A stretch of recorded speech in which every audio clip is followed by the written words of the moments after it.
Gun, we are back with our RimWorld Dwarves on 500% no pause, and we have made it to the end game. We could have built the ship long ago, but we were like, what kind of dwarves build ships? And you might start naming off dwarves that actually build ships. Don't do that, or else it might ruin my point. What kind of dwarves build ships? What's happening? Oh no, I forgot about this. So anyway, we are doing the Royal Ascent today, the Royal Ascent. So what does that mean? That means we're doing the royalty ending. We have a royal, we have a countess, and we're going to host the Stellarch. So unfortunately, our new mule entered the map in a poor location, and through no fault of my own, even though I was not paying attention and could have definitely grabbed them and gotten around this, through no fault of my own, they came in here and they got downed. And usually I wouldn't care too much, but we're gonna get left unburied. We're gonna get the left unburied. So we will end up having to go take care of this before the launch. And another really bad part about this is, if I remember right, Cassandra had just came off, she just come off cooldown, so she's literally about to hit us with 1 to 2 raids, so we probably have to wait.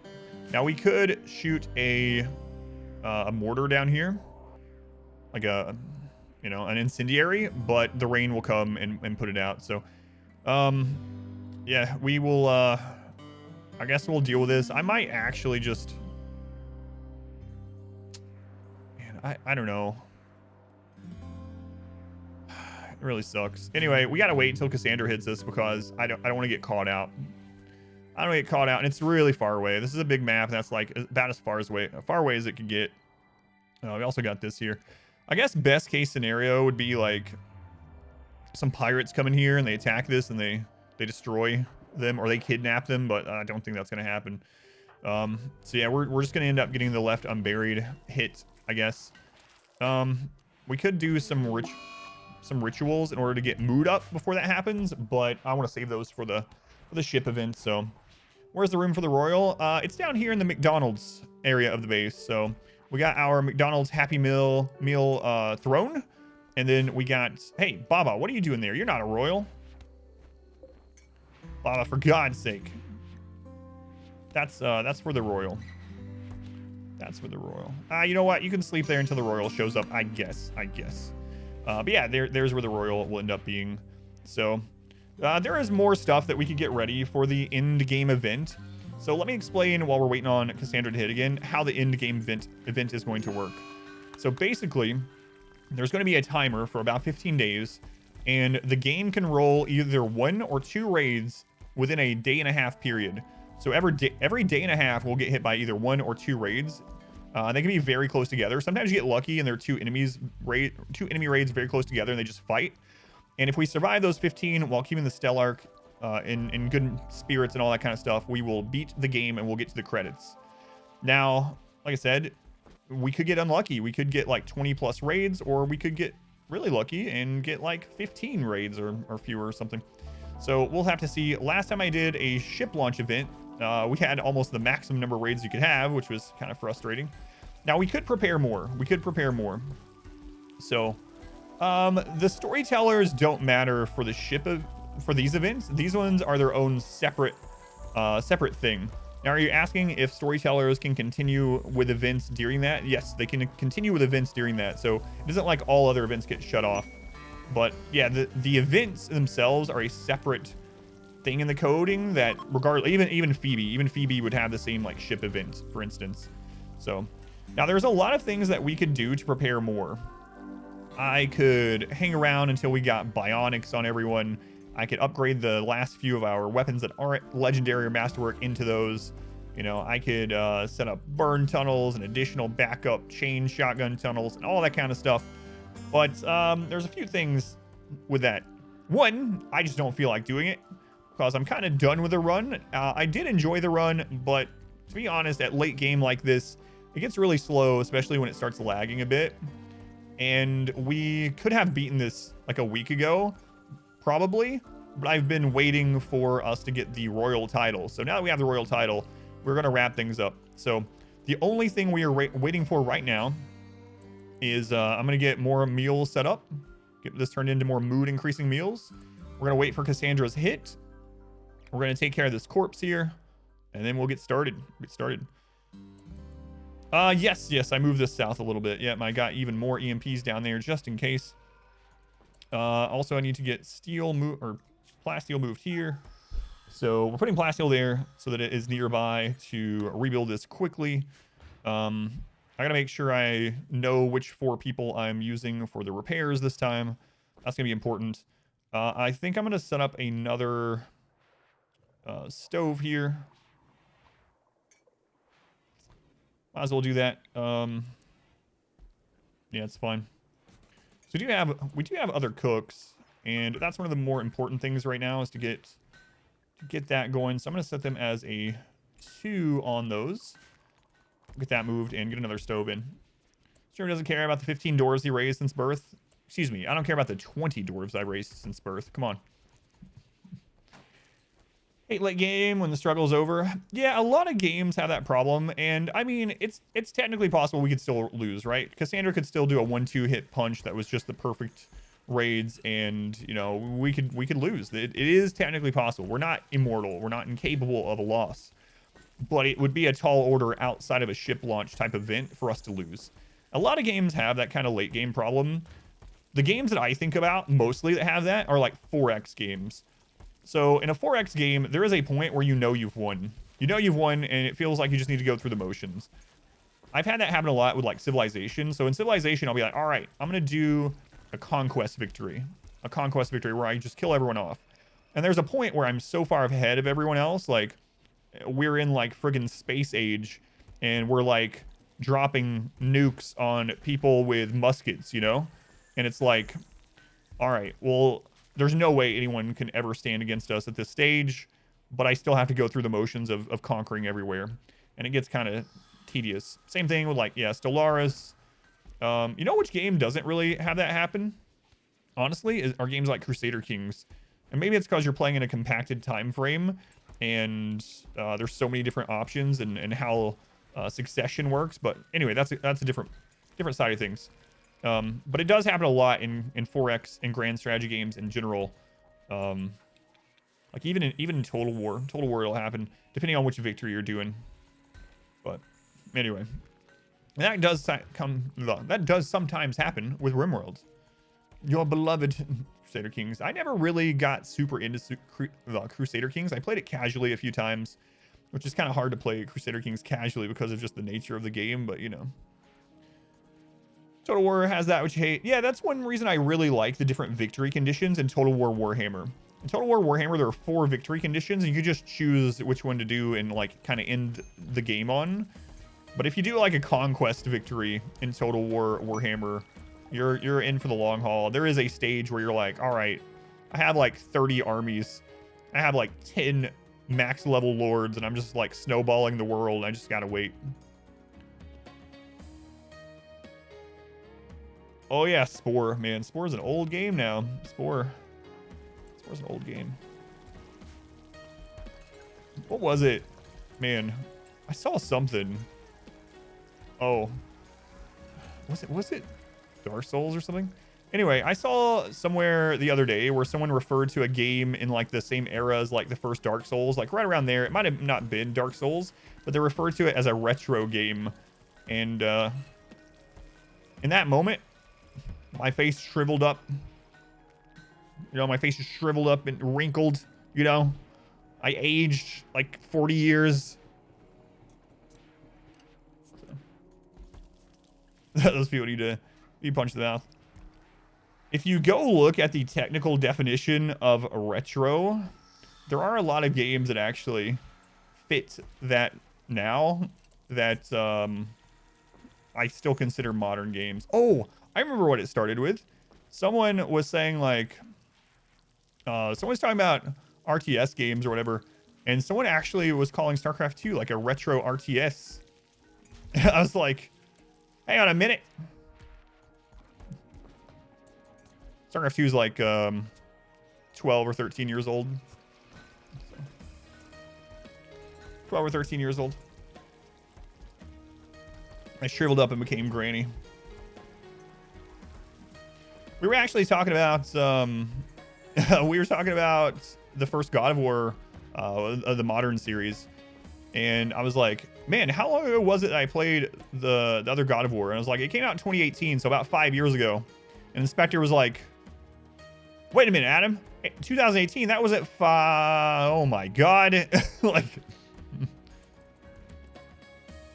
anything post 2000 not retro? By definition, a lot of things are. A lot of things are. Frost Giant is coming out with a new RTS, yeah.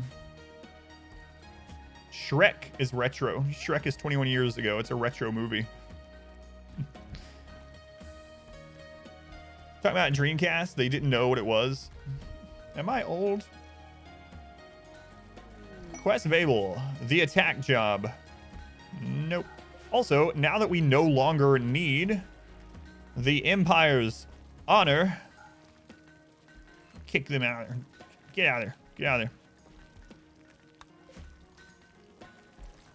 Man, I'm just waiting for Cassandra to hit us so we can go take care of this.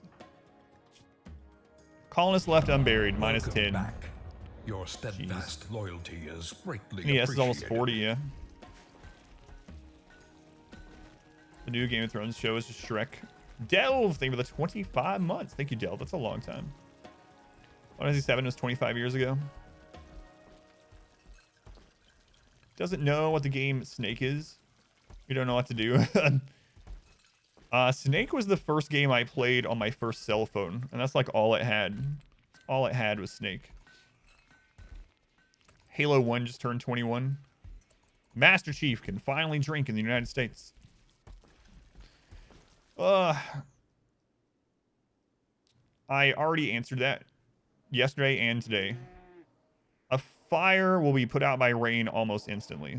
So not only that, I would first have to use an EMP shell and break this. And then the fire grenade would land. It would set this on fire, and then the game would auto force rain. So it's not really an option. Yeah. Yeah, unfortunately.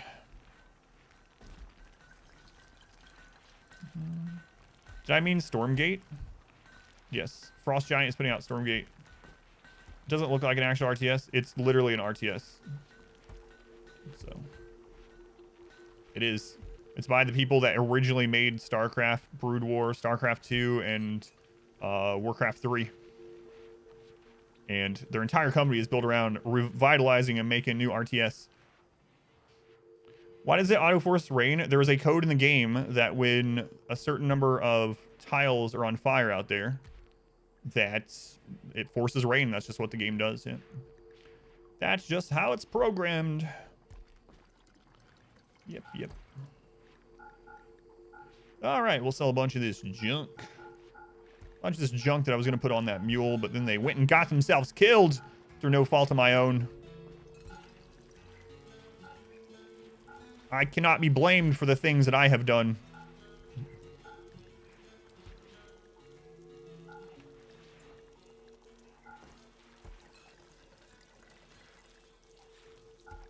Look at all those flak vests we took off when we upgraded to marine armor. Pretty nice. Pretty nice. Might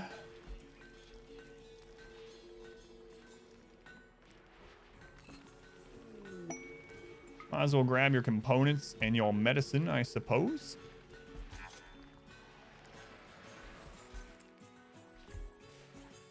It oozes StarCraft? Yeah, it's absolutely an RTS. Yeah, I don't know. Ugh. Rain doesn't spawn if there is a forced weather event. Yeah, but there's not one right now. Ugh. Jimmy, your cat fluff is causing my allergies to act up. Am I going to try out Dwarf Fortress that comes out on Steam? I will try it out yet. Why use the marine armor? It's not like you're going to go underwater. It's a very good point. Is there any kind of strategy for forcing rain with fire? I mean, I guess technically you could leave the part of your kill box unroofed that the enemies are coming in, and you could try to force rain before they get there, but you might as well just leave them in the dark, honestly. Dark already does a great job of reducing their movement speed and their mood, so yeah, you could do something like that. It doesn't seem like super viable though.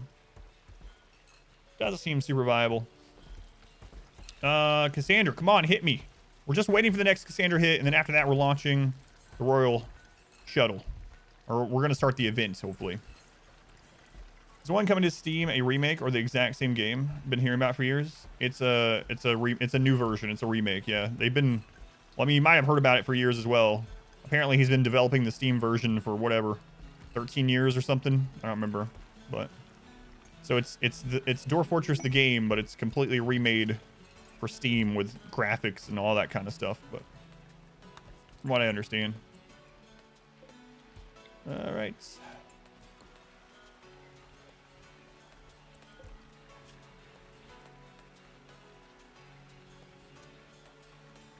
We're gonna change this to even more.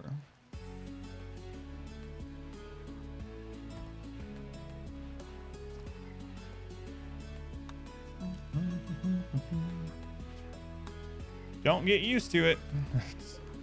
Don't get used to it. Nah, I usually play with food, but Adam, you shouldn't play with your food. Thank you, kind chatter. Adam, that wasn't the chat, that was you.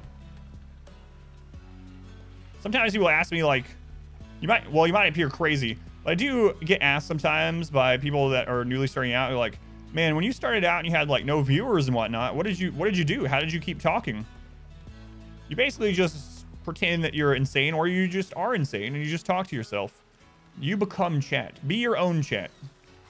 Imagine having a small stream and looking over at chat and like reading chat questions that aren't there, and someone comes in and is like, is something wrong with my Twitch chat? Be your own chat. You just look over at a blank chat and it's like, oh yeah, I'm glad you asked. Yeah, the reason I'm doing this is actually we're gonna use fine meals almost like a drug for the ship launch. We should even use lavish meals. Yeah, yeah. And the one person that's there watching is like, and they actually type. They're into it now. They're like, wait, is my Twitch chat messed up? Can you see my message? Oh yeah, hey there. Yeah, I was just answering a question about food. But did someone type that? Like in Twitch chat? I can't see it. Just respond to it from a different stream. Streamer, tell that other guy that they're dumb. Oh, I'm sorry, other guy in chat. I'm sorry. Little stream on Twitch and YouTube without you knowing. Thought you were losing your mind. Yeah. I had a joke about existentialism, but it didn't matter.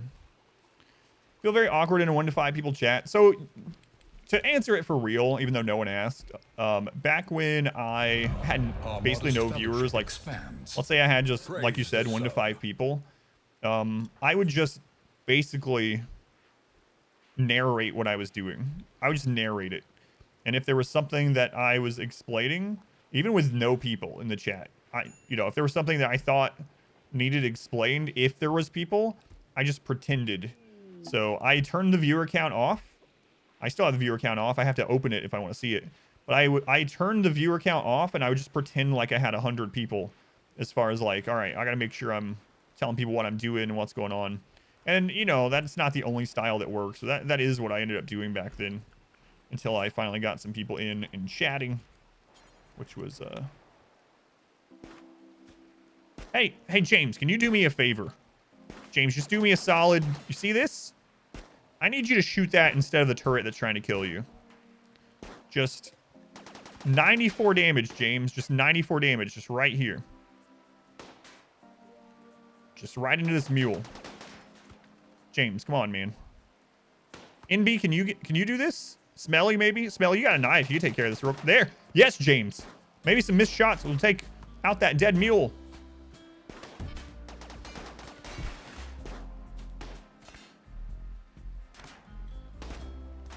What is the most annoying thing about chat? I don't get annoyed very easily. So, like, actual annoyance usually doesn't happen unless someone is just being a real jerk, That's the only thing that actually annoys me, But some people will ask me if it gets frustrating re-answering the same questions. And to be honest, I mean, sometimes I don't want to re-answer the same question over and over, but I also understand with the live stream, people are coming in all the time. and they don't know that things have just been answered. So I very much try not to be bothered by that at all. So the only thing that really bothers me is when people are just being flat out jerks. And that happens more often in the YouTube comments than here. It does, yeah. So I thought they fixed it a long time ago, that if you put it in storage, it still gets the... Here.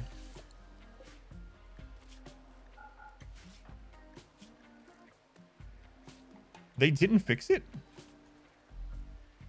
I swear I was told... Hang on. That got fixed. We were just talking about that yesterday. All right, that works. Do you just like answering the same questions? No, not necessarily. Just more to the corpse? No. Yeah, they didn't fix it, huh? That's why I didn't do it, because I was told yesterday that it was fixed. All right. We did it! We've done it! We destroyed that. I mean, to be honest, we did kill most of the mech cluster, but anyway. We didn't destroy it right then. We didn't destroy it right then. Let's go on Shuttle Killer. Welcome in. There are a lot of tips and tricks you can get from the stream that aren't in guides, at least yet. Oh, there's someone working on that, and it's not me. Which is fine. It's whatever. We were talking about that at the beginning of the stream.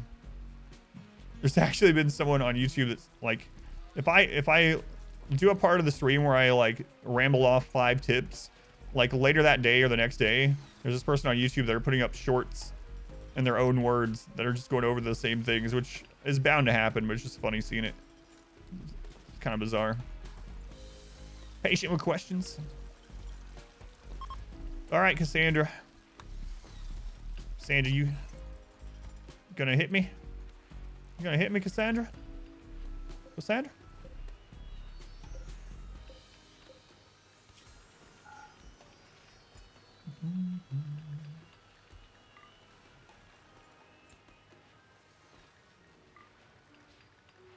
All right.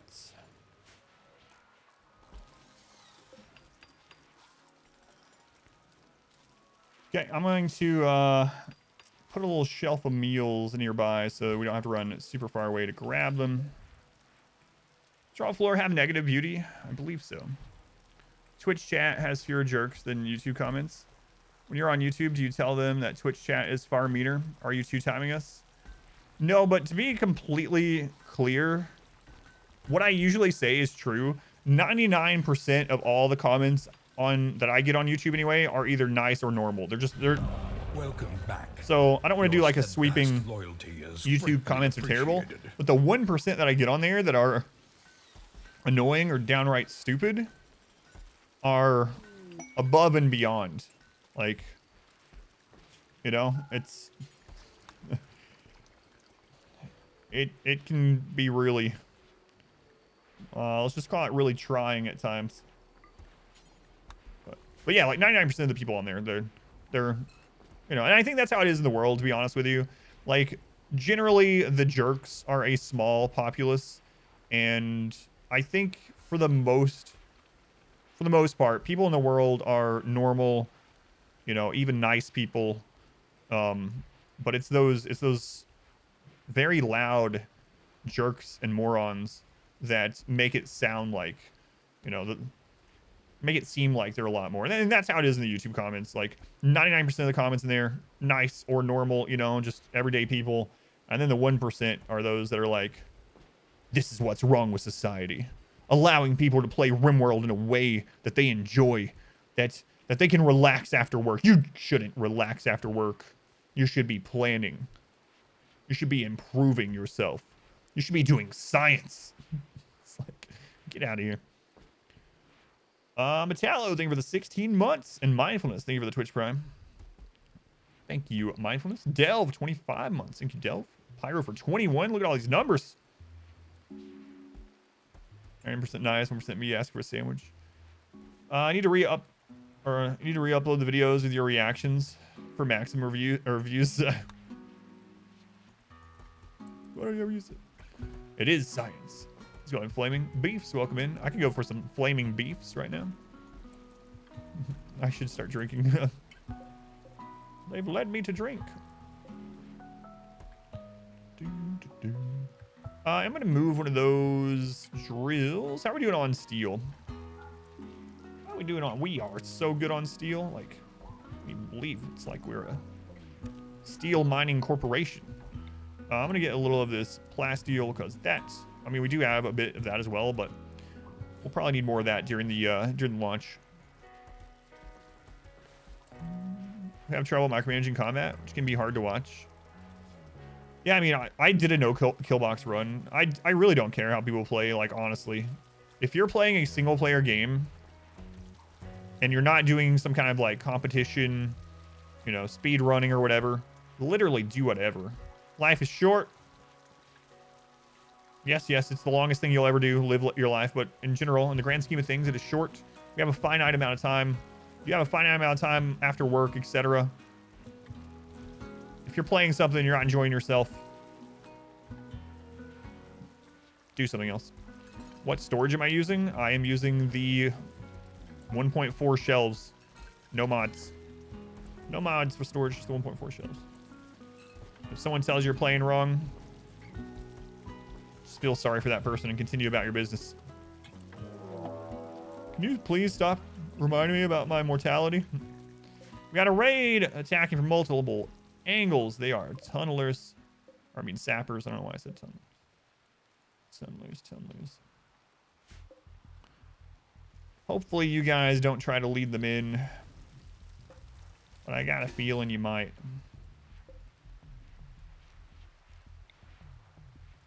Alright, let's try something here. Oh yeah, Lilith. Lilith is getting her brain damage fixed. I have to check how many days she has left on that. I don't think I'm going to wait on her to get her brain damage fixed. So she might end up, like, literally waking up when we're ready for the ship to launch, you know? So I will, or the shuttle, I should say. I will at least make sure that she's going to wake up in time to make it onto the shuttle. Floor baby, you don't have a weapon yet, floor baby? That's ridiculous. You should have had a... Oh, right. Floor baby is... What term can we use? Floor baby is a little bit... Handicap. Just a little bit handicap.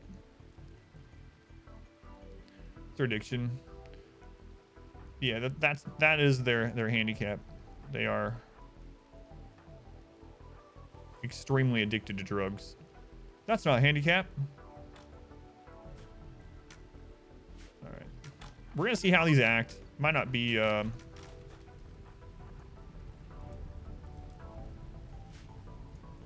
Sappers are coming through here. Sappers are coming through.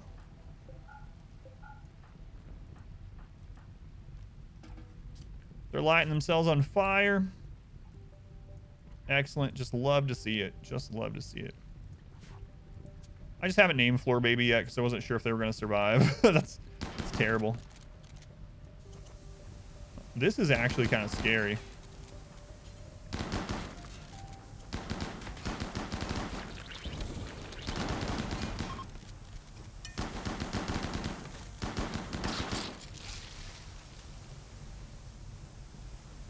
Excuse me, sapper guy. That's why I said that was kind of scary. I noticed that we're going to be melee blocking impids.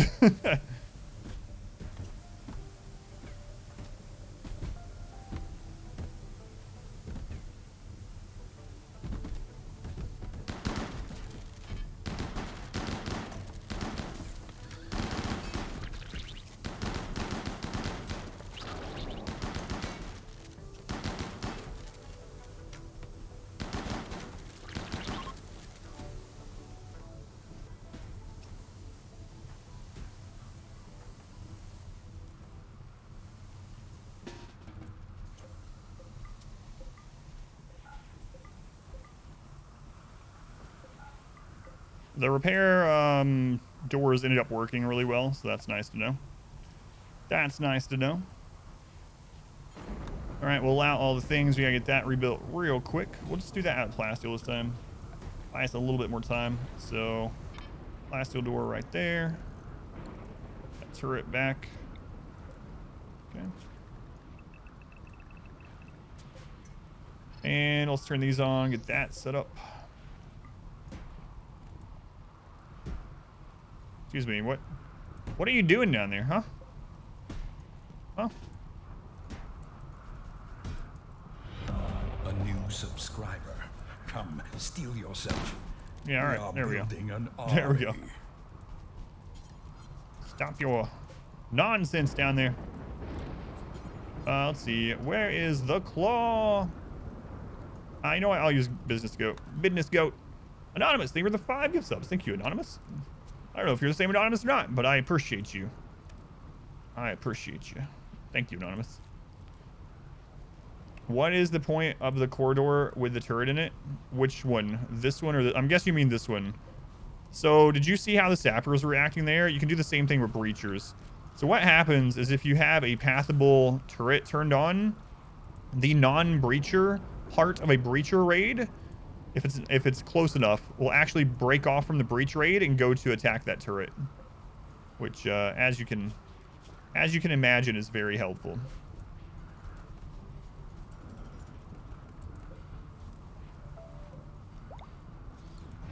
Sure makes sense. The upper door that one of the imps breached.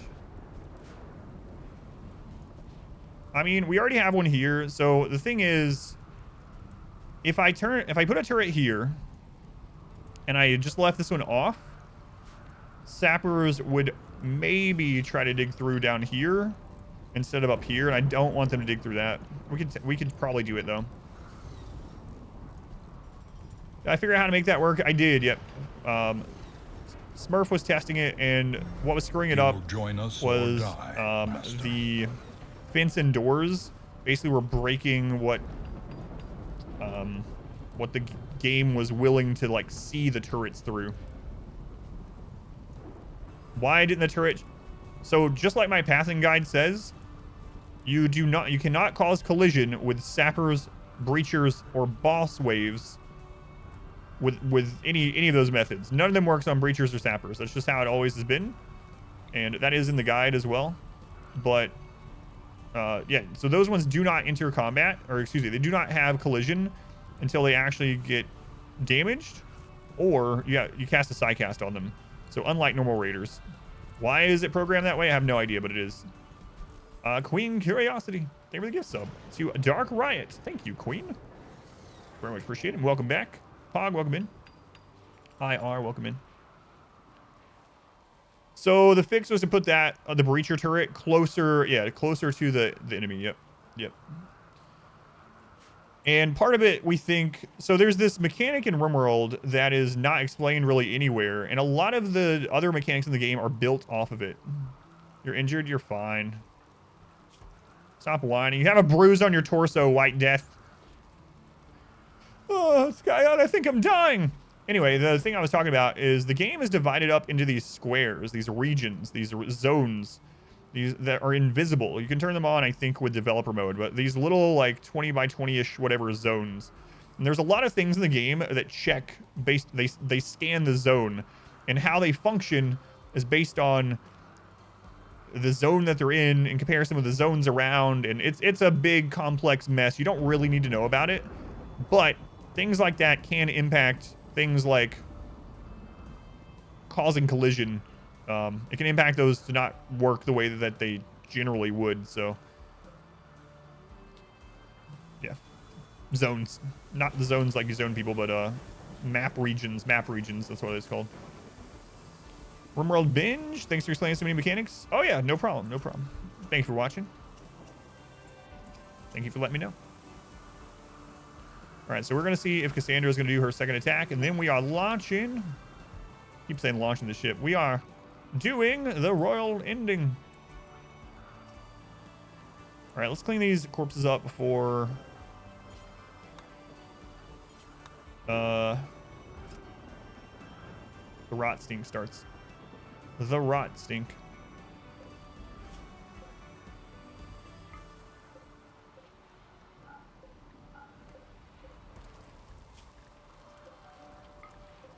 before the rot stink gets us. Look at those dwarven forges going. But instead of smelting and making things out of like mithril and gold, we're instead burning corpses in our forges. Those aren't forges. They are dwarven forges.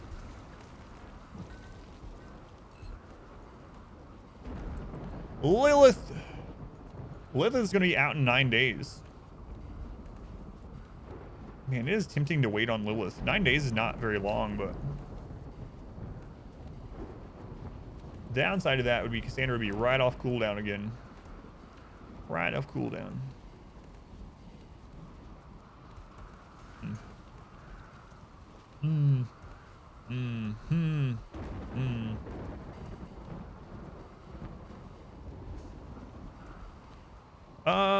Skyward. Oh yeah. This is the run going up on YouTube. Yeah, YouTube is behind, of course, because it's edited, so it's going to take a while. You might have a lot of dumb questions because you just started your... Oh, no. There's no such thing as a dumb question. I shouldn't put that out there, though, because some people take that as a challenge. It's like my dear old granny used to say. There's no such thing as a stupid question. Only stupid people. 547 in-game days. Anadin has some of the devil with her channel points. All right, it's like my dear old devil used to say. Let's see, Anadin. And then I'm gonna... How dare you not live edit while playing? Well, initially the editor was like... And I'm not saying this in a negative way, but they were like, I think I can do 3 episodes a week. And I was like, I think you could do 4. And they're like, I could probably do 4. And I was like, if I pay you extra, could you do 5? And they're like, I don't know, maybe. I'll try to do 5 for you. So... I'm already getting kind of the limit out that we can really get out with them. All right, the devil is saying... That's the most number 2s I've seen since that porta potty back at the Ren Fair. Wow, the devil screwed that up. Definitely not me. That's the most number of 2s I've seen since that porta potty back at the Ren Fair.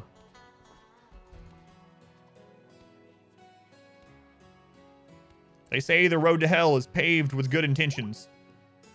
But they don't tell you along the side of that hell road, there's just porta potties. Porta potties.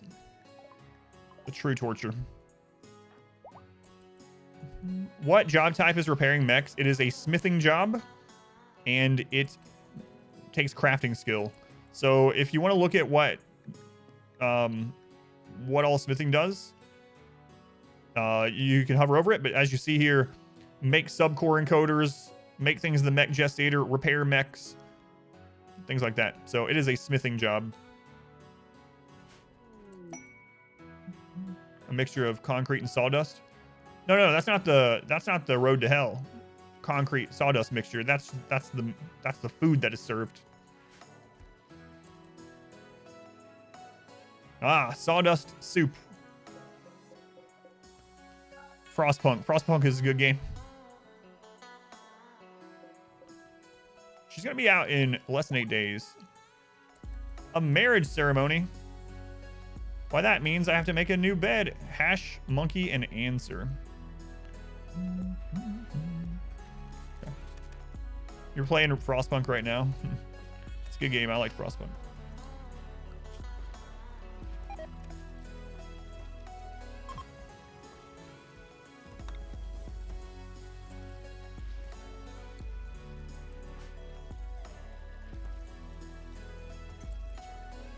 Go.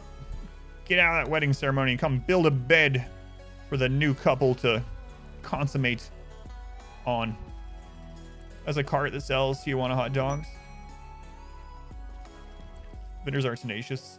One of the things I miss about living in Arizona, living in Tucson in that area, is like, and maybe it wasn't sanitary, I don't know, but was you could get just like not just authentic Mexican food in general, but there was always like ladies standing outside of grocery stores, just selling it, just selling like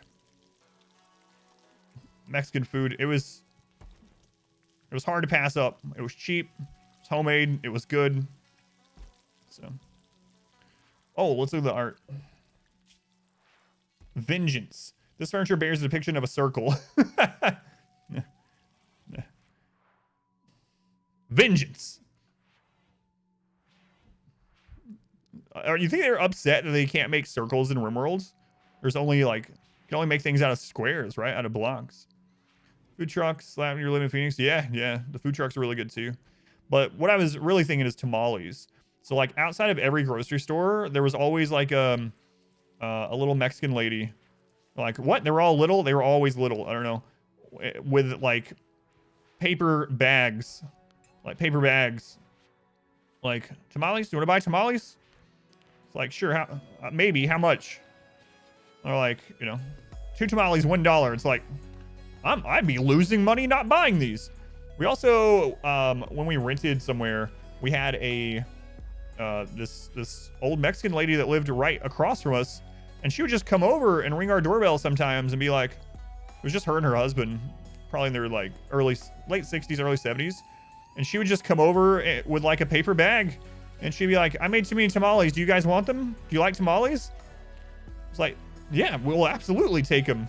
And I'd bring the bag in, I'd open it, there'd be like 25 tamales in there. It's like, so I do kind of miss that, but I didn't like the desert too much, but the little Mexican ladies were always very nice and definitely providing lots and lots of good food. All right, answer. Wait, did you guys get married or did it get canceled?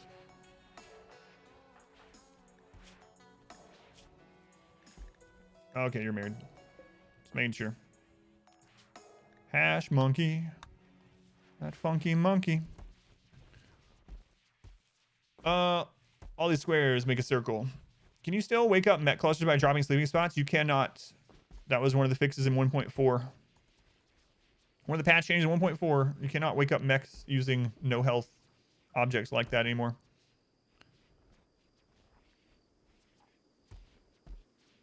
Nope. Queen Curiosity, thank you for the lurk. Thank you again for the gift sub. Welcome back. Your steadfast simple meals into loyalty tamales. is greatly Great appreciated. mod. A mech cluster. Another sunblocker. 3 Apocryton. Unreal.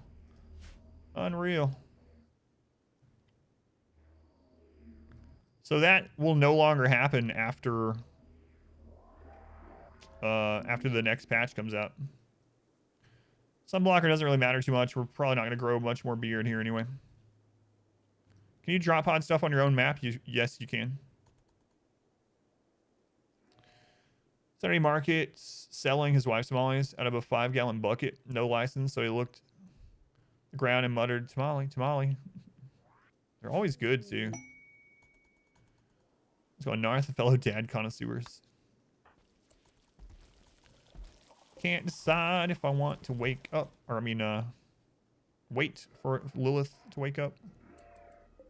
Initiates in 14 days. Is it just Apocrytons? No, there's other stuff too. There's lots of mech wake up things going on here, but like there's Scorchers, there's Tesseron. Yeah, it's a big smattering. That's the word I'm gonna go with. Adam, I don't even think that's a real word. A great big smattering of mech types. Are there any animal handling mechs? No. Got more of those tamales. Our modest Shady Purple. Expands. Shady Purple, thank you for the Twitch Prime. Thank you for using that here. And Way Too Intense, thank you for the resub. 3 months. Thank you. That is very much appreciated. All right, Lilith. So Cassandra just went on cooldown. She'll be on cooldown for about 6 to 7 days. So we could just wait for Lilith to wake up. No, it's not exciting, but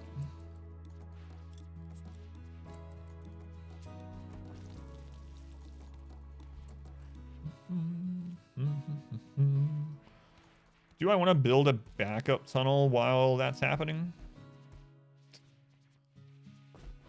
No, I don't really. Like, it would be smart to, but We don't need any of that stuff. We don't need any of that. You know? Plasteel is 840. We got crap loads of plasteel. Maybe I'll replace this in the meantime. It's not like a huge thing, but I guess we might as well while we're waiting on Lilith to wake up. Can an animal become a mechanisaur? No. No. Find foreign food in your area is Spanish food, but not the good one that like tourists want. Right, but Lilith can't shoot from her recovery pod. She's actually a good fighter. So I don't want her just to wake up only to get in the shuttle like I was joking earlier. I want her to actually help us, you know, defend the big raids that are coming.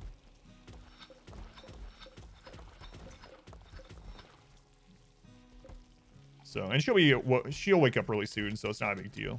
We can do a few little things while we're waiting on that. You're watching the Transhumanist run? That's awesome. Thank you for watching that, Stubble Boy.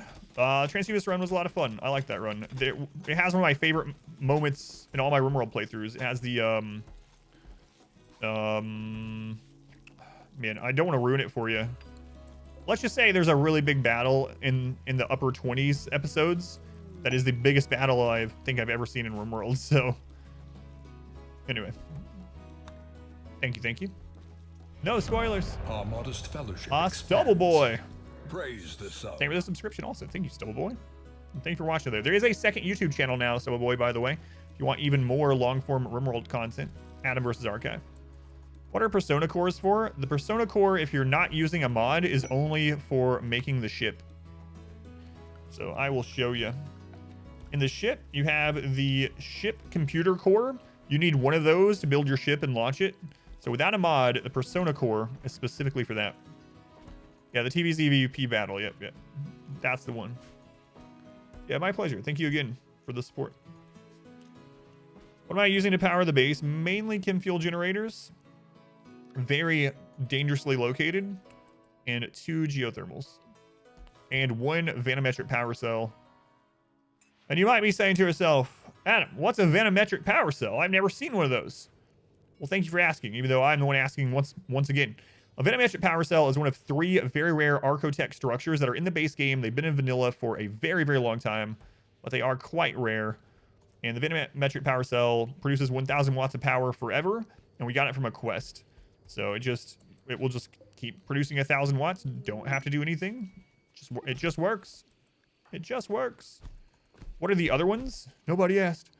The other one is a chem fuel, not generator, an infinite chem fuel reactor, whatever, chem fuel. Anyway, it makes chem fuel forever, just out of thin air, which is pretty awesome.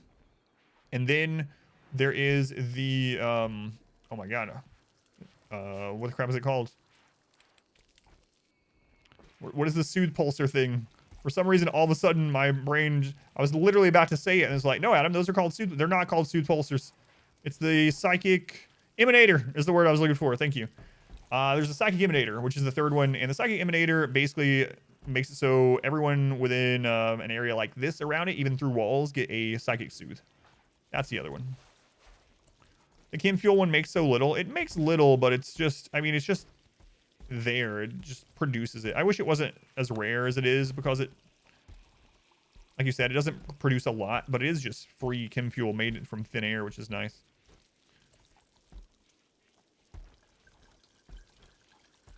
Could install Persona cores into people to fix chemical damage? No. That's not Persona cores. Unless you have a mod. Persona core is different from the... Crap, what's the other rare? There's a rare item that people get Persona cores mixed up with that are implants.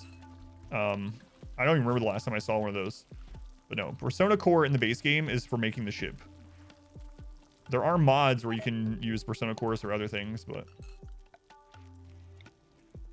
And what is the name of that item? That's it. The Super Sona core, which is, is for instant research. There's that one too. I think that's the one that people get confused, actually. Second channel, Adam vs. Archives. Yeah, there it is. Eliminators for like jump pack research. Such a new back thing. Do I like modded or unmodded RimWorld more? Very lightly modded, I will say. Is my preference. Yeah, Boomalope are insanely efficient for chem fuel. For anyone that doesn't know, a single Boomalope that you keep healthy and you milk it every time it's ready to be milked can power 2.4 chem fuel generators. 2.4 generators per Boomalope if they're milked right away. So just think two chem fuel generators per Boomalope, which is actually insane. It's actually insane. My voice sounds high-pitched to you? What? Why, Narth? Is it the drugs? I mean that, like, legitimately. Is it because of the medicine?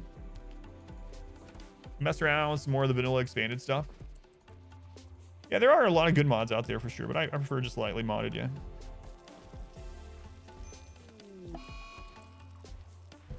Flu! Cassandra, I'm busy. Welcome back.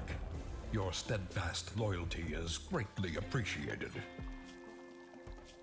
Make sure we get over this quickly.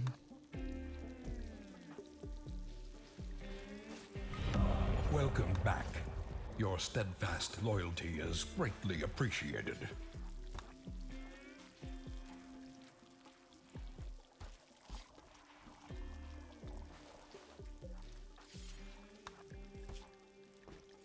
What was the other one? At least it was a low roll that time. For anyone that doesn't know, there is a welcome back. There's a range. There's a range for how many people that diseases hit and how many like a disease hits animals as well. There's a range, and this is the low end. Last time we got a high end, we actually had to build more beds. We had like, 8 to 10 people with the flu. This time though, it's looking much better. Much better.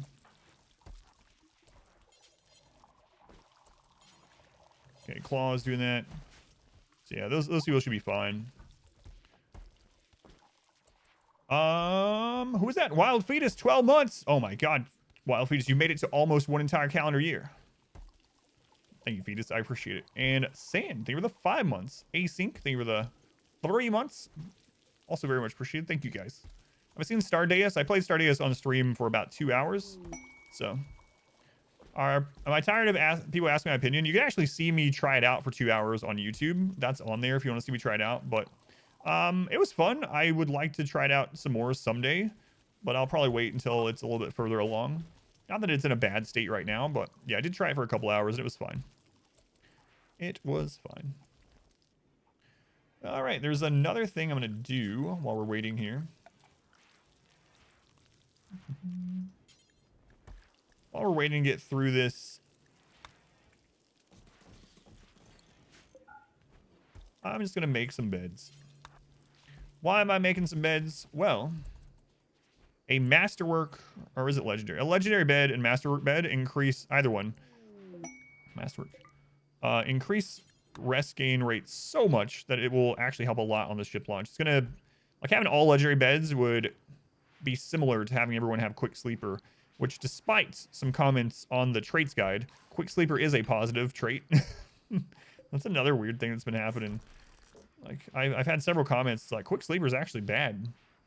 Someone even tried to wrote a paragraph about how quick sleeper actually makes them sleep more, and my brain I think just melted and dripped out of my ears. Infections are in your eyes, ears, and sinuses and chest. Man, Narth. Eardrum sounds are high pitched and dull. Sorry, Narth.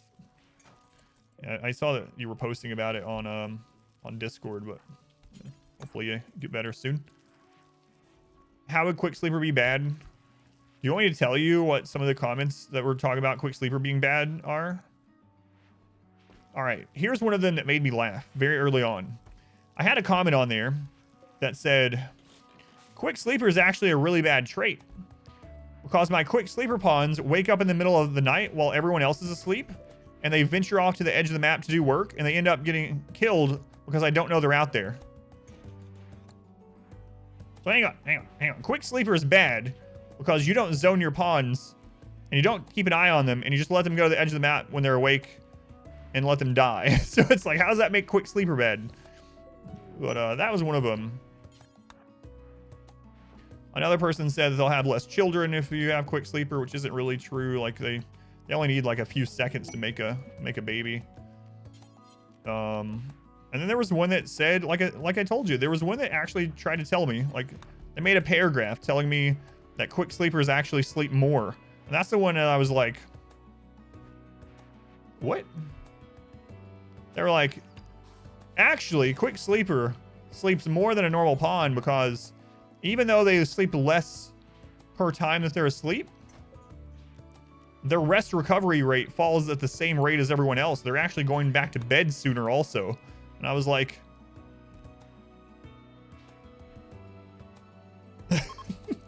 it's like, it's just so silly. Like I said, though, almost all comments on YouTube are nice or normal, but some of them are just like,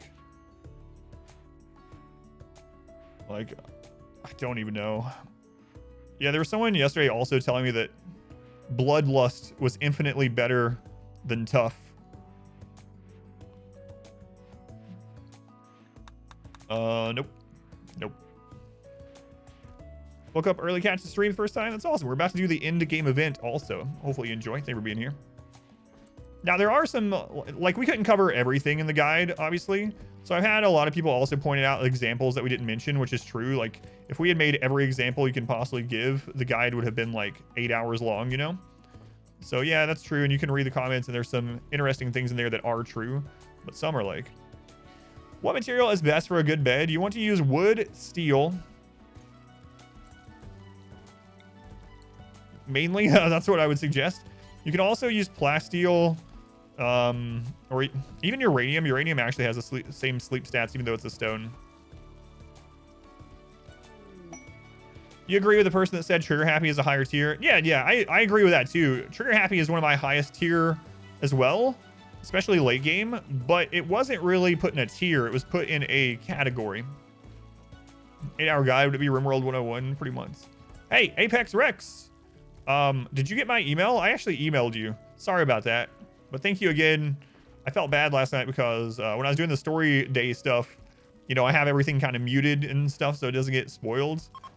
And yeah, anyway, thank you. If you didn't hear, thank you. If you didn't see it, yeah, I sent you an email just in case you didn't hear my thank you last night because I felt bad. So anyway, thank you again.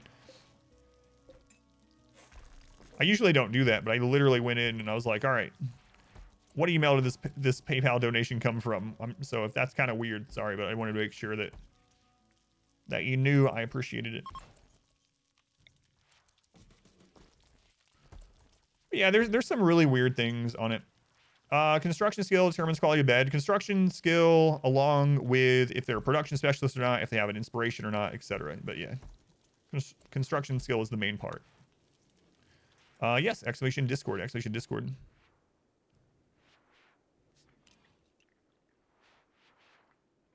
Yeah, there's some really weird stuff too where I can tell someone didn't watch it.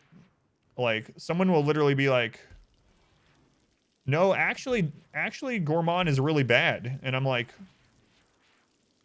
yeah, that's what the guide says as well. Like, it's... Yeah, someone's saying Bloodlust was infinitely better than Tough. They were like, Bloodlust has no downside. Yes, it does. Some weird stuff in there, but whatever. I don't have time to reply to it all. You will join us or die. $5, Buster. More gnome. Gnome lunch confirmed. Gnome, I don't know who you are. I appreciate the $5 donation. Thank you, Gnome. Jet, thank you for the gift sub to Alchemancer Beefs. It's a good name, by the way. Alchemancer, thank you for being here. Check on this flu in just a second, see if we're about ready to go. About ready to go. Yeah, Tough has no downside. Literally none. Yeah. There was also the person that said that Great Memory should be in the category of it could be good or bad. Great Memory can't be bad. It literally can't be bad. At the very worst, Great Memory is neutral. So, yeah, I don't know. There's a lot of weird stuff like that, but I'm not going to, like, take time to sit there and correct or argue or something. Harp is made at the smithing table. So very specifically smithing, unfortunately. It needs its own research. So harp, harpsichord, piano, and they are only made at the smithy. Yeah, there's some really weird takes, but whatever. It's fine. It is very obvious when someone comments on a guide and hasn't read like any of it. Has really a ton on the scheduling guide. The weird one about the scheduling guide is it seems like a lot of the people that don't fully watch it and then comment on it are just going there just to like share their schedule, which is whatever. Has a downside when it's against you. Oh, that was another comment, by the way. And I was like, I don't have time to make an 8-hour guide of every possibility. Someone commented and was like, this is fine or whatnot, but really, all the ones that are negatives are really good positives if they're on the enemy that's attacking you. So you really should have had a section in this guide about which traits you want on enemies that are attacking you. And I'm like, you can't control that. You can't control what the enemy has. Like, what is the purpose in that? It's just so silly, these things. Any plans for the next run? Yeah, I'm doing a crazy challenge run after this that I think is impossible. In fact, I'm going to announce the specifics of the crazy challenge run at the end of this launch today. Yeah, they want an inverse list. It's like, all right, take this list and then just pretend that you're in Australia, right? So take my guide, and then you want to take yourself, and you want to go like up here, and then look at it again. Just look at it again. There you go. There it is. Now you know what's best for the enemies to have that are attacking you. So. Oh, okay. I understand now. Hyping you up for the next run. The next run's going to be nuts. It's going to be impossible, I think. But I actually think it's going to be impossible. All right. We almost done with this. 20 over 39. Why are you healing so slowly? 2033. 1942. That's the year I was born, apparently. 2255. That's the year I should have been born. You know what the next run's about? Yeah, I'll go over the specifics at the end of this one. All right. Let's see if there's any of these beds that are crap. That one's crap. Crap. Get those crap beds out of here. Prevent people from hating each other. You're gonna love this answer. It depends. So if you go into the traits guide and you click on the social section, there's actually a part there of it. I should probably cut that out and put it into its own little guide. But there's some people that are just gonna always hate each other. Like you actually unsubbed, you actually cannot prevent it. There's just gonna be some people that because of their traits and everything, they will just hate each other. Now, if you have someone like that, you can use a shifted schedule like I have here. So let's say that business, Goat and Death hate each other. I have them on swap schedules. So that's one thing you can do if they hate each other and you can't, make them like each other. Now, if you have people that can like each other, but they just don't yet, there's lots of things you can do. Even like if you take the execution precept, the person that you have doing the executing will end up getting liked by everyone.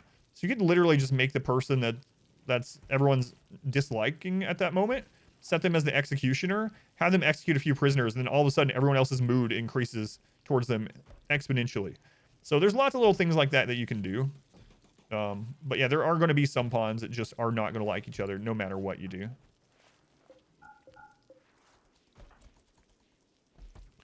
Inverted controls, camera flip was suspiciously quickly set up. No gimmick like that. It depends. I need a depends emote. I don't know what that emote would be though. Don't say a diaper. Say a diaper.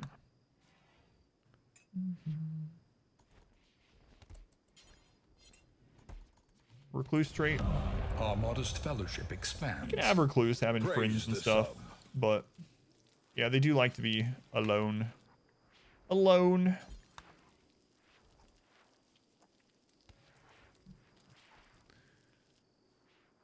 T90 has a depends emote. I don't know who T90 is. Who is T90? I know some people are probably like, what? You living under a rock? I literally don't know who that is. So, who is that? You're about to say a diaper. Palms up like he's weighing options. Yeah, it depends.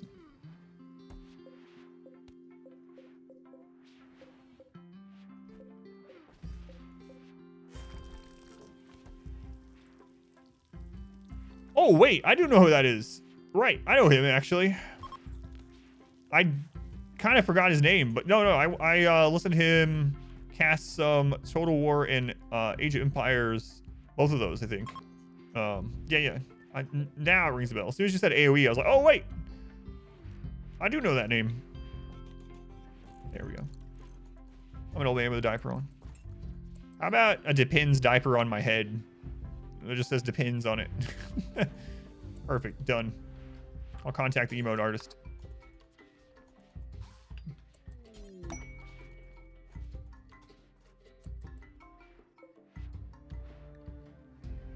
Let's see. I kind of want some of these, like our better pawns sleeping in these rooms, but so it's kind of a annoyance to have to do this, but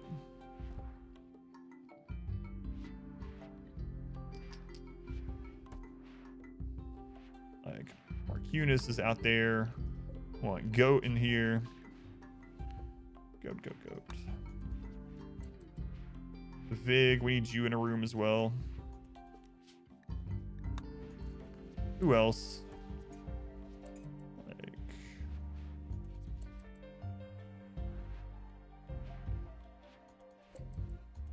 it looked like Johnny, Lady Whispering.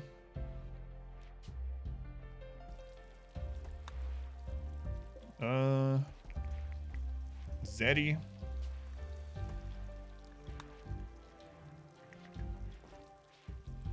Lumberjack. We gotta leave Lumberjack out there. In fact, we should probably... That's fine. He's an ascetic, but it's fine. Guess that's fine for now. Okay.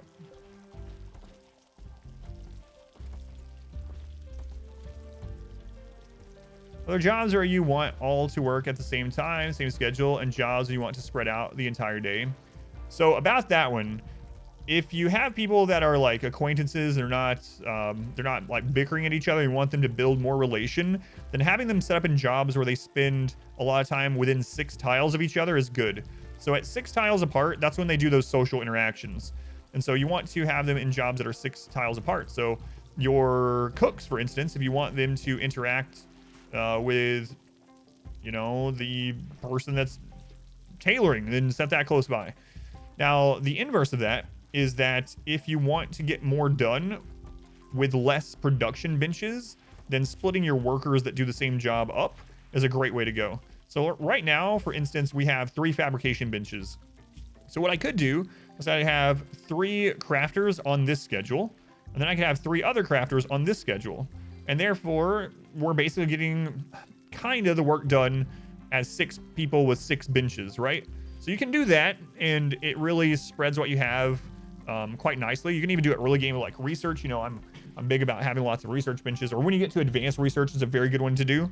So those are kind of the benefits, the pros and cons of doing that either way. Like, have people that you're wanting to gain more relations be within 6 tiles of each other as much as possible. And if they're not enemies already or rivals, or, you know, they hate each other, they have some kind of trait where they don't like each other.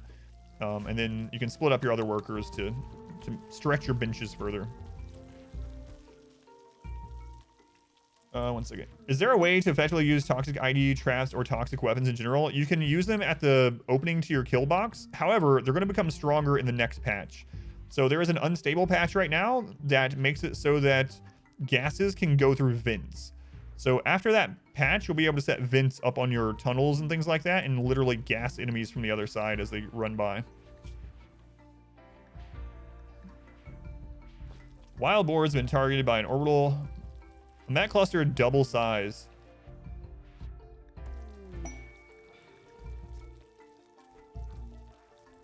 This could be really good for us and really bad. If we get a double Met cluster, this is a quest one. It won't pull until the Met cluster buildings are destroyed. But the thing is, yeah, it could have like 6 to 10 Apocrytons. And it could work as a defensive structure for the launch. So this is a very tempting but very scary thing to do. Like, if this falls with like a EMI device or a psychic droner, we have to destroy that device. Take the gamble. I've ever used the mod that gave Colin hands and feet. I did use that a long time ago for like 10 minutes, and then I disabled it.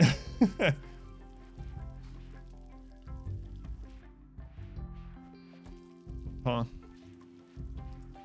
Has 2 mech res serums, which might be valuable during the fight. Also, this hammer.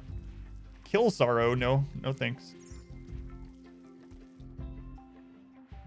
Unstable. Fixed some more stuff yesterday, but it's not updated yet. You'd sacrifice both of your little brothers for 2 mech serums. You'd also sacrifice them for like 50 rice, though. I might accept this right when we accept the ship launch. That plasteel. Right now, we're basically waiting on the flu to go away, and then we're gonna do it. What does kill Sorrow do? I'll show you. They get unhappy when they kill people, basically, though. Kill Sorrow. The weapon's persona hates killing. If this weapon kills someone, its sorrow will transmit psychically to the wielder, reducing their mood for a few days. It's pretty terrible, honestly. Kind Thoughts gives them a mood increase. So basically, if this person's holding this, they're going to be happy until they have to use it as a weapon. So it's like, man, I love this sword. I love it. I got it at the flea market. It's like a traditional katana. And then they actually, like, they're assaulted and they end up having to use it. And they just hate themselves for it. I guess that actually makes more sense when I put it that way. But I only want cold-blooded killers.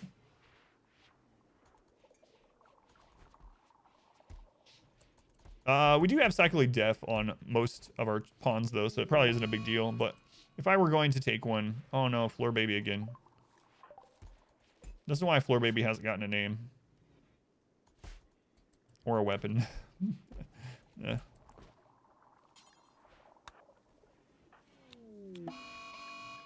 Having a heat wave. Tropical heat wave. Xander's throwing a bunch of random crap on us right here to try to delay this launch. So those traits so bad. You get nerfed from the weapon a little bit. I don't know. There are some really bad ones, though. Ugh. Like Mad Muttering really sucks, too. Blah, blah, blah. Anyway, Mad Muttering has its uses as well. Mad Muttering will give them a mood hit always. So you can put that on like a Tortured Artist. Mad Muttering Tortured Artist to help them break down. There's a lot of good ones as well. A lot of good ones. Can't make them. Yeah, that's true. Zeus Hammer. I really love the sound the Zeus Hammer makes.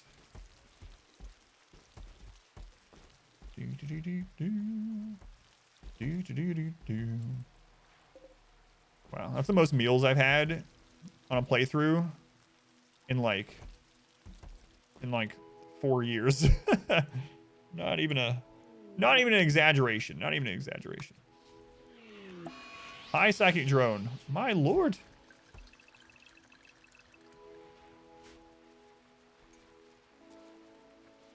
Your favorite songs? Wait, do you mean this RimWorld song or do you mean the Tropical Heatwave song?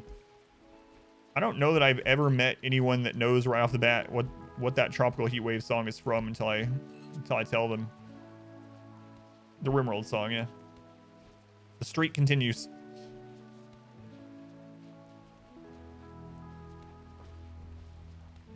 I think the name of the song is I Like It Here. This does not look like a base you would normally build. That's because it's a themed Dwarven run. Dwarven run. It's not super min-maxed. Believe it or not. Believe it or not. We don't need this anymore.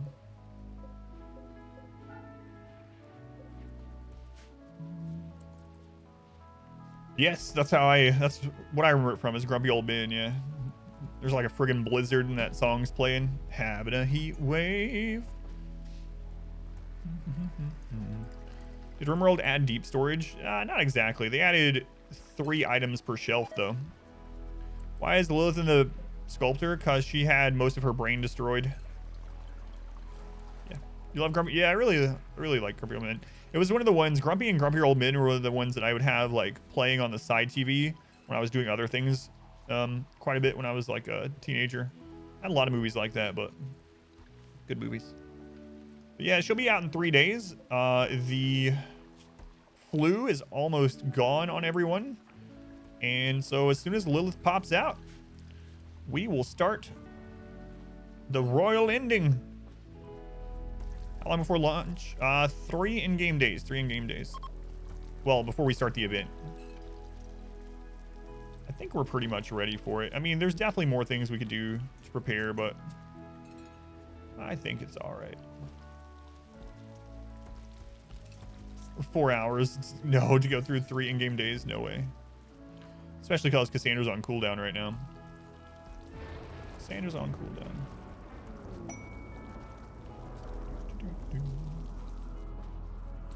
I think I want to do here is let's go ahead and clear some of this wall zone. I'm not going to have them go over here. I need them in the walls. Okay. All right, that looks almost right. There we go. And let's go ahead and look at the inside. We'll add the additional rooms here. Okay.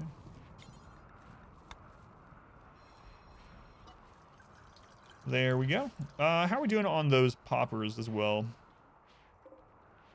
Okay. So let's get a popper in these rooms. So we'll destroy that shelf and that shelf. Don't need all of our food going up in flames if something bad happens.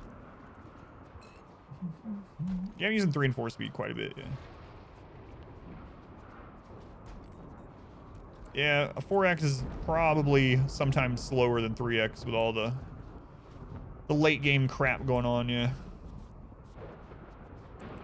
I would say that's pretty fair. Pretty fair statement. Muzz, you're in here. Oh my god. This is supposed to be Lumberjack. Lumberjack. Lumberjack starts with an L, by the way, for anyone that you're wondering about that. Today's stream brought to you by the letter L. Hopefully not because we're gonna lose. Maybe. Deep storage takes away from the difficulty, but it's just so satisfying being able to. It absolutely takes away from the difficulty, but that's okay. Play however you want. Use whatever you want. But one of the design, man, I was so surprised when they put in the triple shelf thing, because one of the design philosophies that they've quoted the developers throughout the whole game is tile economy. Tile economy. Having to, like, as you get more stuff, you need to expand out and occupy more tiles, which increases wealth, which increases raid points, increases walk time. You know, just it makes things harder and harder to control and for lots of reasons. So tile economy is something that the developers have preached for seemingly ever. And so with the 1.4 update adding triple storage per shelf, I was like blown away. It was like, wow, I never expected them to do that. But yeah, I mean, if you want to use a mod to make it so that you can, you know, store 10,000 meals in a little freezer or whatever, like, do whatever you want. It doesn't bother me, but that's why the developers have had things like that in the past. More stuff to store now? There is, yep.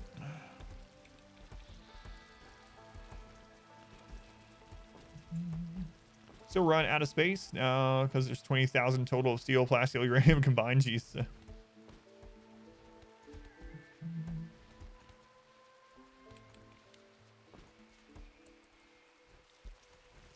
No, I don't think they added it just because there's a mod. But if they did, that's fine too.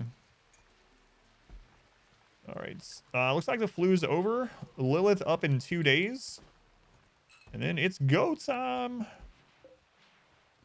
It's go time. It's go time.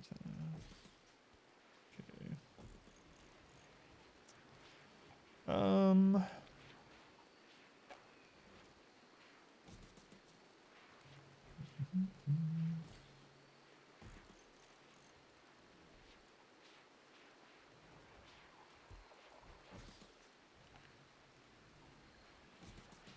Got some soothe pulsers too.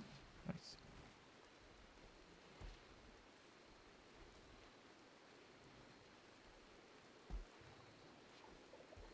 Doubt this is gonna happen, but you know what? We'll put a couple of these out here as well.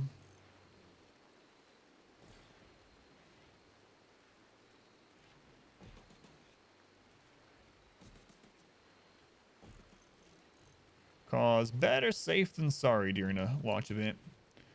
Kobold run. Answer, why? Answer, this is such bad timing. Answer. Answer, you're only 20 years old. Hash monkey, how could you do this? Avoid pregnancy. How fertile are you? It's too late now. I mean, we could extract it, but I won't do that. Fellowship expands. I won't do that. Praise the sub. She's 100% fertile, of course. UV sensitive, short-sighted, aggressive, low melee damage. It sounds very similar to dirt moles in general, yeah. Underground dirt mole run, yeah. I know you can terminate the pregnancy, yeah. That's all right. That's all right. She'll have our first Dwarven baby in space, hopefully. We won't be here long enough for her to deal with it. How do I feel with how do I deal with breachers? You'll probably see quite a few breachers during the launch event, so I'll explain what's going on with them while we're fighting them. Come on, Heatwave, get over it. Get over it. Come on, Heatwave, stop being a Heatwave.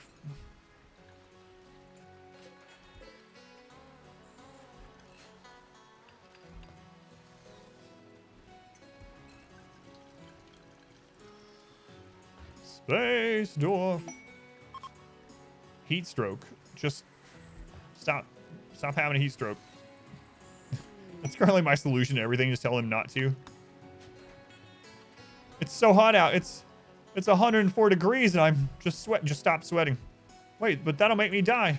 Just don't die. 500% has been kicking your butt the last few tries. What kind of 500% are you doing? Can't wait to do the next challenge run. I'm gonna die so much though. I might take a day off from RimWorld just as a very short break, and we might start it up later in the week. We'll end this run today and then I'll decide from there.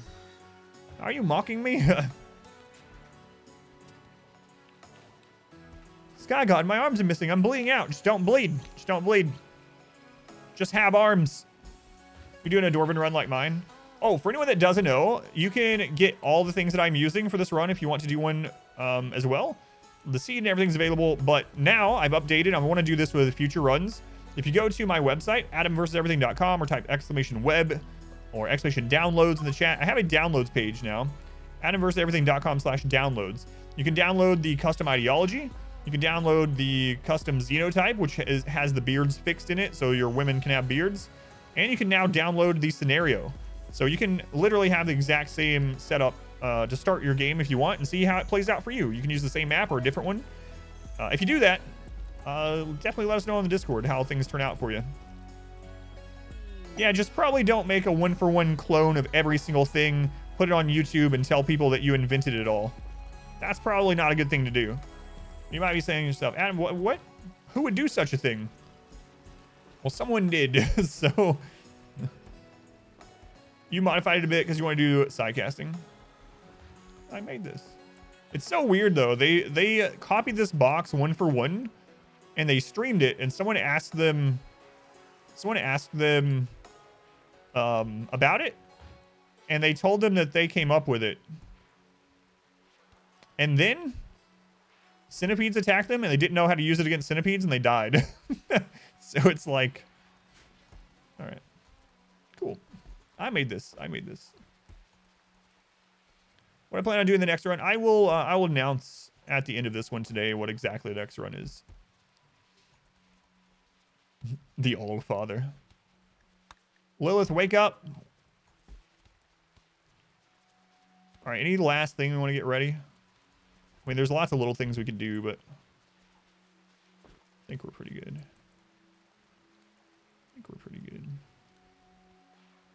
I'm actually tempted to make some turrets just to throw down here between raids just to hopefully pull some, or buy some time, but also to cause some combat on like sappers and breachers to get them to have collision.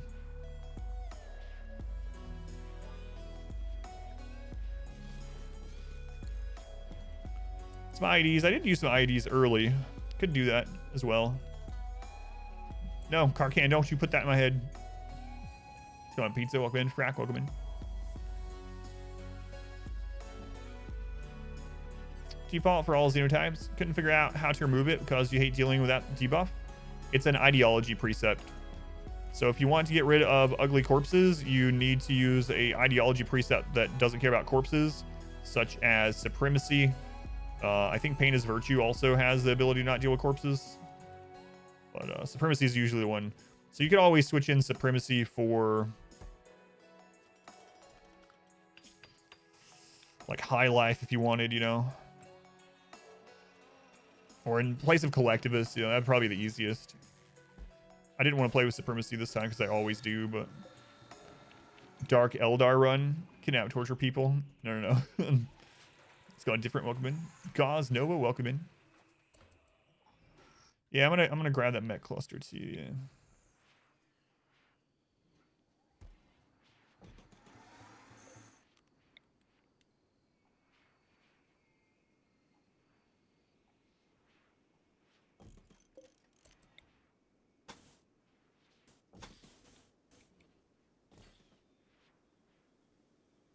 It's kind of annoying.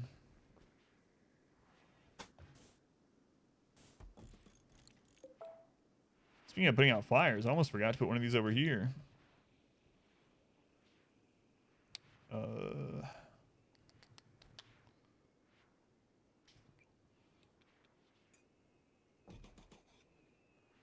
should be good enough. What's the deal with open doors in the field? They're for breachers. They're a breacher speed bump. Basically, breachers will stop and try to destroy the doors.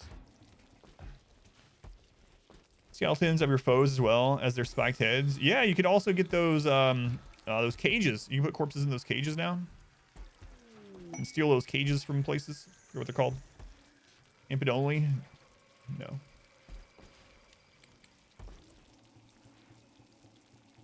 Zeron? No. I think you know about.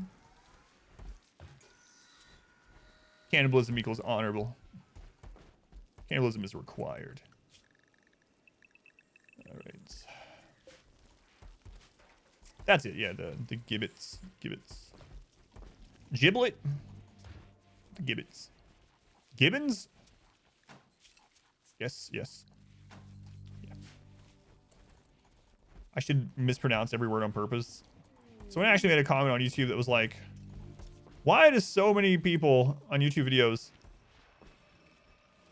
do things wrong very blatantly?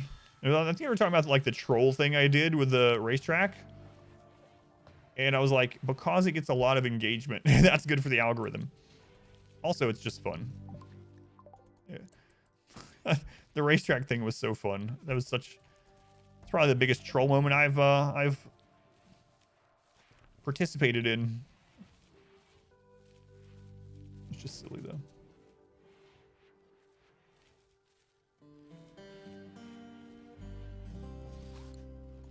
All right, we'll do that, and then we'll get some more just built over here so I can just take them out there during this to be destroyed when we need to.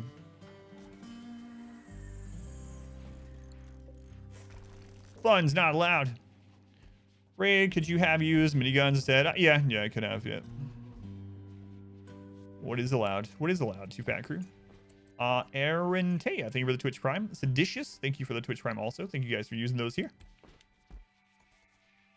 But you have heard of me. But you have heard of me. Ah, yes. The mods form. I thought that was what was coming. Mod form. Lilith, get up. 24 hours, Lilith. 24 hours. I think I gave your shotgun to someone else. I think so.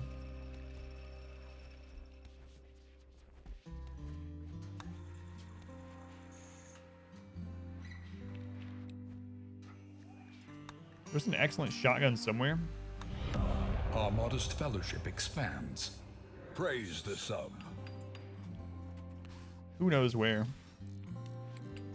Who knows? I probably went right over it a bunch of times. What is this? Good one? Okay. I'll just do this really quick for Lilith. Chain shotgun.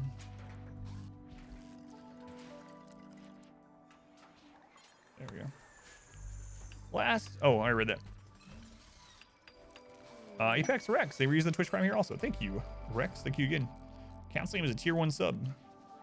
There's so few people that know that.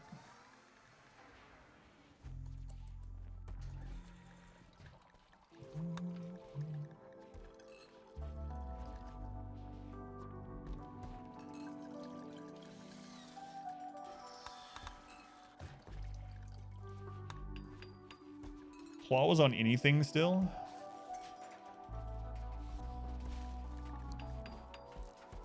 Harder double click them like all the chain shotguns at once. Yeah, that is true. I do like that they made it so the shelves are clicked first though. It was always a little bit of annoyance. But that is better now. All these stupid turrets. Pretty ridiculous. Teetotaler Dwarf seems hilarious. Luckily, the gene overwrites Teetotaler for that one specific drug. So I do have a Teetotaler Dwarf, but they don't get unhappy from beer. They just get unhappy for everything else. Come on, Lilith. We got places to go. Glitter worlds to see. New content's nice. Thank you. Thank you for watching. Thank you for letting me know. Moors, I appreciate it. When I say that word, I immediately think of the Skaven, though. Clan Moors. I mean, the rat men don't exist. Or something. Come on, Lilith. 12 hours. 12 hours. All right, guys. You guys watch Lilith. I'm going to be right back really quick. And then we will do the launch event.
All right, is that enough miniguns?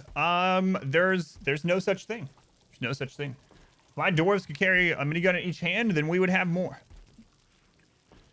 Am I running off pure generators? No, I do have one vanometric power cell here, and then I got two geothermals.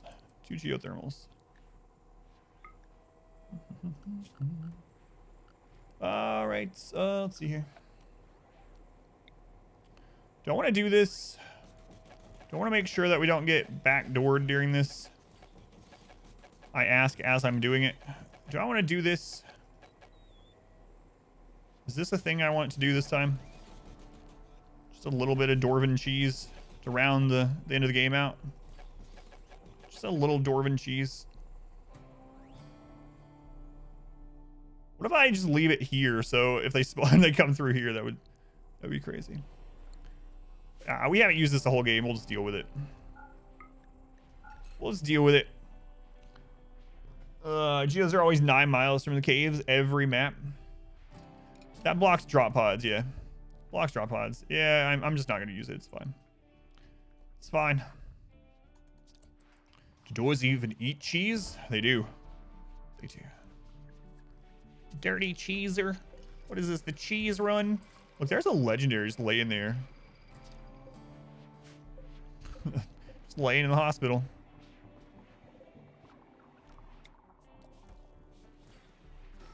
Also run by a lone flame bow shot into the hay floored kitchen. Learn from my mistake.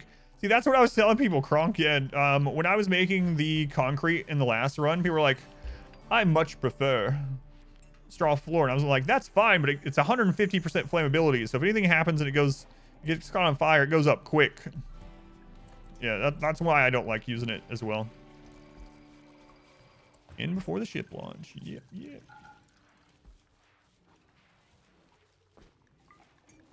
That's exactly why I don't as well.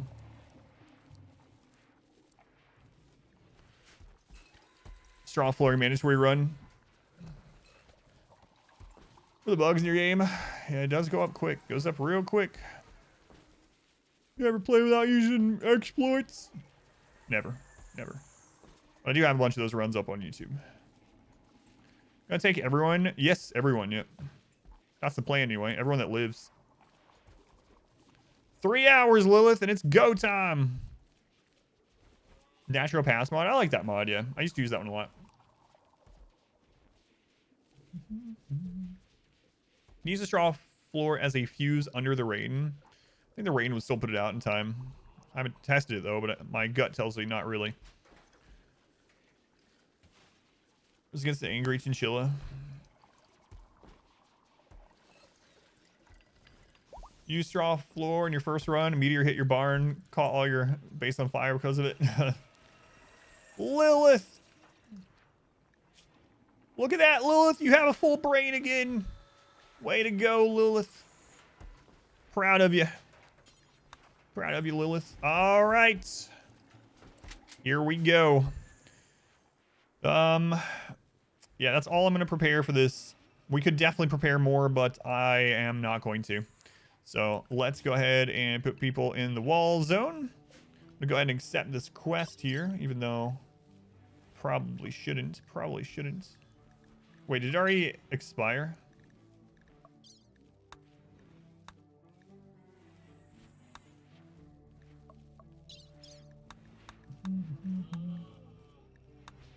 Oh, there it is. It's a wild boar one. I didn't realize that. Stick with blood rot. They're gonna die. Let's accept it and see what happens. Well, it dies in one headshot. Well, we'll have a rest serum for that. Wild boars arrive. Yeah, blood rot it said, right?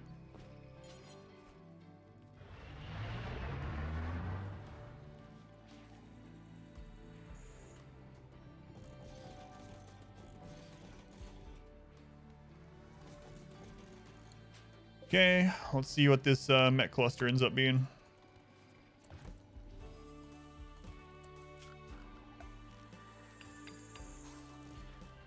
Let's see what it is. What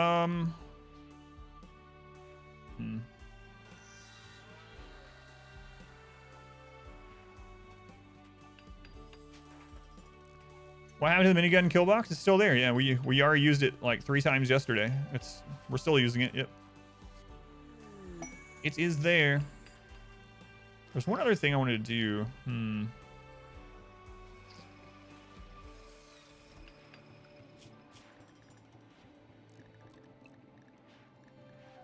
Let's see here. We will go ahead and set you guys up for Triphasic, the rare, elusive, legendary triphasic schedule. Adam, what's the triphasic schedule? Is that better than the biphasic schedule?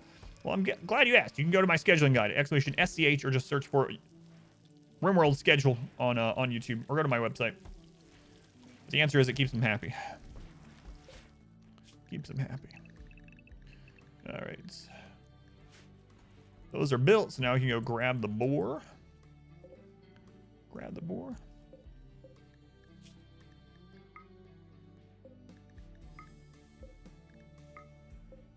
Okay. There we go. Passes minigun kill box. Everyone that enters is fully pacified. Yeah, that's right. Schedule guide helped a lot. Thank you. Who ever heard of a happy dwarf? All of our dwarves are happy. All of them. Good thing we got that distant Apocryphon hatred. It depends. That's yes. They said it. They said the word. All right, so the boar are brought in. Okay. And when does that cluster actually land? Usually lands toward the end of this. Hope that doesn't come back to bite me. All right, let's do it.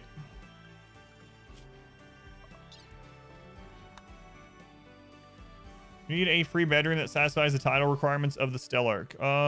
Yeah, get out of here.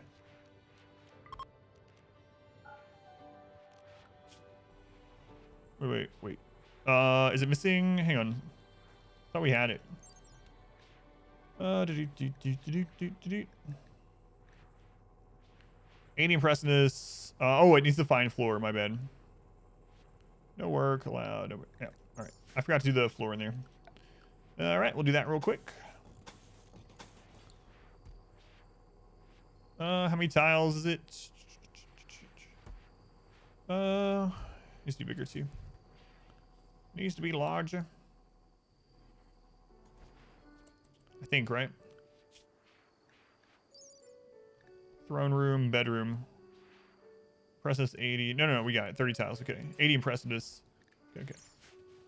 Yeah, just need the floor in. Does hex count as fine flooring? It does. If you're ever wondering about things like that, you can go into the floor and then you can click on information and considered fine. Will die of old age laying the tile? No, we got plenty of steel. We got plenty of steel, so we'll take no time. No time at all. Fine floor takes forever. It doesn't when it's steel fine floor. That's one reason why I'm using it. Some very nice steel fine floor.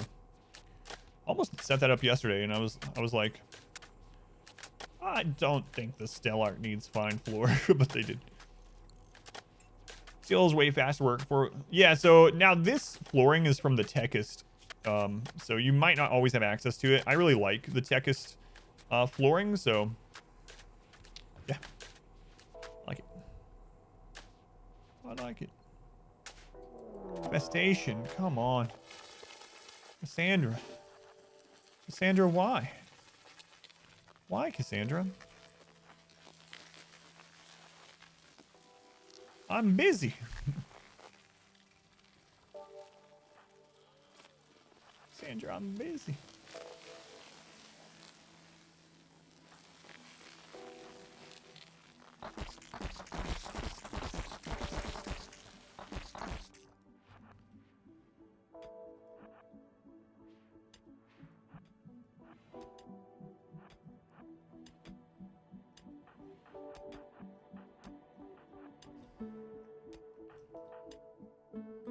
Cassandra, we're trying to do a ship launch here.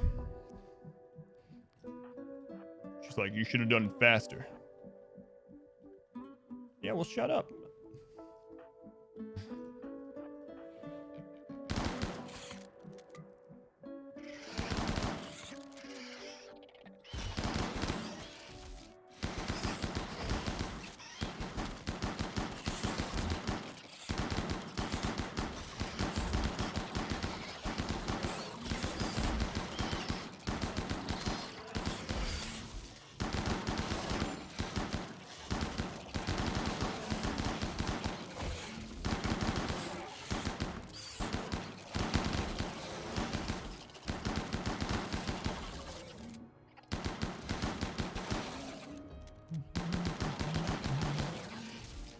No, royal ship launch, not build a ship launch.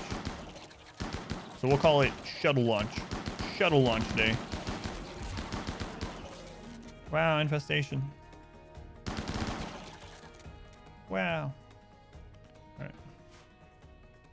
Whoa. Wow. All right. Take care of those.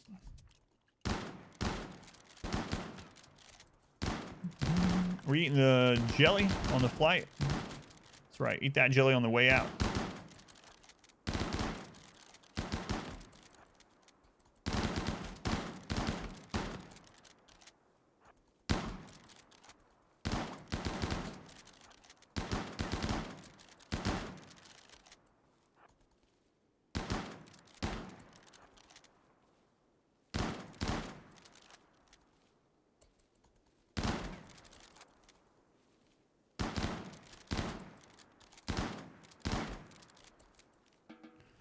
All right, Cassandra. Christ's sake. Is this done? One tile left. Come on, guys. Come on, get in here. Let's go on Plum Tree. Welcome in. Does you got a nutrient paste dispenser as part of a wall effect installation at all? It just counts as a wall, yeah. I don't think there's any extra leak or anything. Never tested the heat retention of it, but it does count as a wall, so I don't think it would. Baba, stop trying to stay in the Stellark's bed. Here we go. Royal Ascent. We are accepting it. Let me see where the recording is. All right, I'm going to split the recording for YouTube so that the whole ship launch is on its own recording.